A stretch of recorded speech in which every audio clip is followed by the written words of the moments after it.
এখন আমার থাকতে হবে কোটিপতি মানুষের সাথে, তাহলে না আমি কোটিপতি হইতে পারবো। কিন্তু আমি চলি কার সাথে? আমি চলি যে গরিব ফকিনি টকিনি যারা আছে তাদের সাথে, যে আড্ডা দিয়ে সময় নষ্ট করে, যে হচ্ছে যে কি আমার এইটা শিখায় ওইটা শিখায় আজেবাজে কথা শিখায়, তার সাথে আমি চলি। ভাই টাকা থাকলে আপনার কি না আসবে, একবার টাকার মালিক হয়ে দেখেন, মানে আপনার ফিলটা কি যে আসবে, আপনি হচ্ছে যে এটা বুঝায় ভাষায় প্রকাশ করতে পারবেন না। কথা বুঝাইতে পারছি? সো আপনাকে লং টাইম চিন্তা করতে হবে যে আমি এই মানুষটার সাথে লং টাইম লেগে থাকতে চাই। দেখেন আমাদের টিচাররা বা অন্য যারা আছে, সো ওনারা যে আমার সাথে থাকে প্রায় সময়, আমি অনেক কথা বলি, অনেক কথা ধরেন ওনাদেরকে শিখাই, মানে ট্রান্সফর্ম করার চেষ্টা করতেছি, যে মানে ধরেন আমার থিঙ্কিংটা যাতে ওনাদের ভিতরে যায়। অনেক সময় অনেক কথা বলে ফেলি, কিন্তু তারপরে থাকে বলে যে আপনি স্যার আপনি যাই বলেন না কেন, আপনার থেকে আমি শিখতে চাই। লেগে থাকাটা জরুরি। আপনি নিজে জানেন না, কিন্তু আপনার সাথে লাইগা থেকে শিখার চেষ্টা করেন না।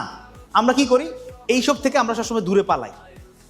এই জন্যই আসলে আমাদের লাইফে কিছু হয় না। মানে আপনি নিজে হয়তো বা কিছু জানেন, আর নতুবা কি যে জানে তার সাথে লেগে থাকে।